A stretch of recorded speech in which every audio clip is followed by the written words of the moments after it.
Students, आज के video में आपका स्वागत है और हम डिस्कस कर रहे हैं एनएचएम फार्मा असिस्टेंट एग्ज़ाम 2025 जो राजस्थान में हुआ। और उस एग्ज़ाम का जो मास्टर पेपर है उसका क्वेश्चन नंबर 62 का आंसर सी दिया गया है जो गलत है। इसी के बारे में डिस्कस करेंगे और क्यों गलत है इसका प्रूफ भी मैं आपको नीचे बताऊंगा, उससे चीज़ आपको स्पष्ट होगी। पहले इस क्वेश्चन को देख लेते हैं। क्वेश्चन आपसे पूछा है maximum potassium loss is caused by which diuretic, यानी इनमें से कौन सा डायूरेटिक है जो मैक्सिमम पोटेशियम की कमी करता है। पोटेशियम लॉस जो है वो डायूरेटिक के साथ में होता है और डायूरेटिक ड्रग पोटेशियम ही नहीं सोडियम का लॉस भी करते हैं, लेकिन जो इनके साथ में बड़ी प्रॉब्लम पोटेशियम की लॉस होता है और वो प्रॉब्लम मैं आपको बताऊं सबसे ज़्यादा थायाजाइड के साथ होता है। तो इसका करेक्ट आंसर तो बी है, लेकिन जो बोर्ड है उसने इसका करेक्ट आंसर जो है वो सी दिया है। और फ्यूरोसिमाइड आप जानते हैं ये लूप डायूरेटिक है और लूप डायूरेटिक हाईली इफ़ेक्टिव होते हैं, ये बात भी सही है। और बहुत सारे स्टूडेंट ने ये आंसर इसीलिए किया भी होगा और वो कुछ हद तक अपनी जगह ठीक भी हैं कि ये मोस्ट इफ़ेक्टिव डायूरेटिक है, हाई सीलिंग डायूरेटिक हैं। और जो थायाजाइड हैं ये मीडियम एफिकेसी हैं। तो फिर फ्यूरोसिमाइड जो हाईली इफ़ेक्टिव डायूरेटिक है तो फिर पोटेशियम लॉस तो इनके साथ ही ज़्यादा होना चाहिए। बच्चों ने ये सोच के इसका आंसर सी लगाया है, लेकिन वो गलत है। हाँ, as a diuretic loop diuretic जो है वो हाईली इफ़ेक्टिव है, विग्रस यूरिन का फॉर्मेशन करते हैं, यूरिन के अंदर सोडियम और वाटर का एक्सक्रीशन करते हैं। लेकिन जब बात पोटेशियम लॉस की आती है तो फिर वो चीज़ जो है वो थायाजाइड के साथ में कॉमन होती है। इसका पूरा मैकेनिज्म है, डिटेल में जिनको जाना हो और जो मेरी बात से सहमत नहीं हो वो फार्माकोलॉजी की गुडमैन गिलमैन बुक आती है, उसमें डिटेल से पढ़ना। वो डिटेल से 10-15 पेज पढ़ने पड़ेंगे, वहाँ आपको मिल जाएगा कि मैं थायाजाइड क्यों बोल रहा हूँ और उसकी बाकायदा मैकेनिज्म आपको मिलेगी। और मैं आपको यहाँ पे जो प्रूफ दूंगा वो सिंपल बुक है केडी त्रिपाठी, उसका दूंगा। तो देखो इसका जो करेक्ट आंसर है वो होगा बी, थायाजाइड। थायाजाइड डायूरेटिक, तो करेक्ट आंसर इज बी। और यदि मैं यूँ कहूँ जिन्होंने बी नहीं किया है और जिन्होंने लूप डायूरेटिक फ्यूरोसिमाइड किया उनको चिंता करने की ज़रूरत नहीं है, वो स्टूडेंट भी इसमें ऑब्जेक्शन लगा सकते हैं, क्योंकि बेसिकली कौन सा डायूरेटिक यूज़ कर रहे हैं ये तो ठीक है, लेकिन उससे भी ज़्यादा इम्पोर्टेंट क्या है, उससे भी ज़्यादा बच्चों इम्पोर्टेंट है कि कौन सा डायूरेटिक किस डोज पे लिया जा रहा है और कितने दिन तक पेशेंट ले रहा है, वो कहीं भी क्वेश्चन में स्पष्ट नहीं है। इसलिए जो है ये क्वेश्चन अपने आप में कन्फ्यूजिंग है, अधूरा है। ये कह के आप ऑब्जेक्शन लगा सकते हैं जिन्होंने आंसर बी नहीं किया हो, और जिन्होंने आंसर बी किया है वो बी के साथ ऑब्जेक्शन लगाएं और उसका प्रूफ भी मैं दे रहा हूँ। अब बुक का नाम है जिसका प्रूफ लगाना है एसेंशियल ऑफ मेडिकल फार्माकोलॉजी।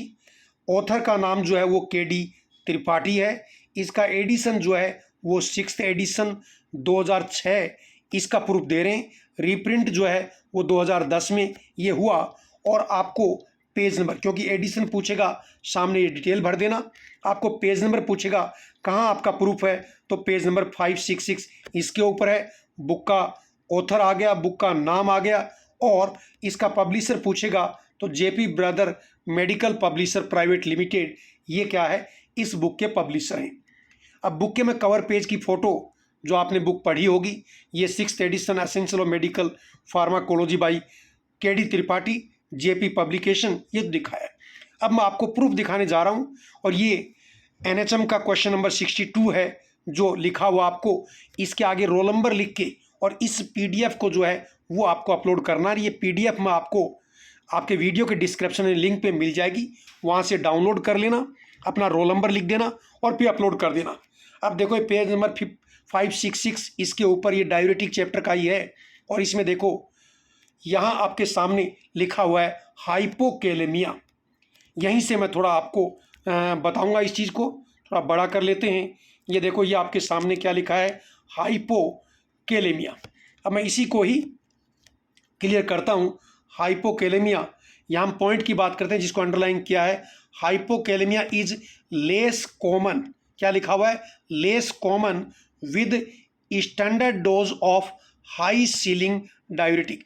जो हाई सीलिंग डायूरेटिक हैं उनकी स्टैंडर्ड डोज के साथ में लेस कॉमन है देन थायाजाइड, थायाजाइड के कंपैरिजन में। क्यों है? Possibility of shorter duration of action, क्योंकि जो हाई सीलिंग डायूरेटिक हैं इनका जो ड्यूरेशन ऑफ एक्शन है यूजुअली शॉर्टर होता है। और इसलिए मैंने आपको कहा था कि हाइपोकैलेमिया कौन से डायूरेटिक के साथ में होगा, ये डिपेंड करता है कि उसको कितने दिन ले रहे हैं, उसका ड्यूरेशन ऑफ एक्शन क्या है, उसकी डोज क्या है। लेकिन इसीलिए बच्चे ऑब्जेक्शन लगा सकते हैं, और जिन्होंने थायाजाइड किया वो भी लगा सकते हैं, जिन्होंने फ्यूरोसिमाइड किया वो भी लगा सकते हैं। देखो, hypokalaemia is less common with standard dose of high ceiling diuretic than thiazide. स्पष्ट लिखा है possibility because of shorter duration of action of the former, क्योंकि ये कह रहा है कि high ceiling diuretic high ceiling तो है, हाईली इफेक्टिव विग्रस यूरिन का फॉर्मेशन तो करती हैं, यूरिन में वाटर का और सोडियम का लॉस तो करती हैं, लेकिन जब बात पोटेशियम लॉस की आती है तो इनके साथ पोटेशियम लॉस थायाजाइड के कंपैरिजन में कम होता है। कारण क्योंकि हाई सीलिंग डायूरेटिक जो है वो शॉर्टर एक्टिंग है। तो ये पीडीएफ जो है वो लगा दीजिए। और जैसे मैंने आपको कहा कि जो बच्चों ने फ्यूरोसिमाइड किया और उनको लग रहा कि हमारा नंबर कटेगा, तो मैं कहूँगा उनको आप भी लगा दीजिए और आप कह दीजिए कि क्वेश्चन के अंदर स्पष्ट नहीं है। बाकी आपकी चॉइस है, मेरा काम है आप लोगों को जो सच्चाई है वो बताना। वो मैंने आपको बताई, प्रूफ के साथ बताई। डिटेल में इस चीज़ को, कॉन्सेप्ट को मैं यहाँ डिस्कस कर सकता हूँ, लेकिन क्योंकि करूँगा तो वीडियो लंबा होगा, बच्चे देखते नहीं हैं, इसलिए मैं नहीं करूँगा। और इसी के साथ ही मैं आपका धन्यवाद कहूँगा और नेक्स्ट वीडियो में आपसे मिलता हूँ।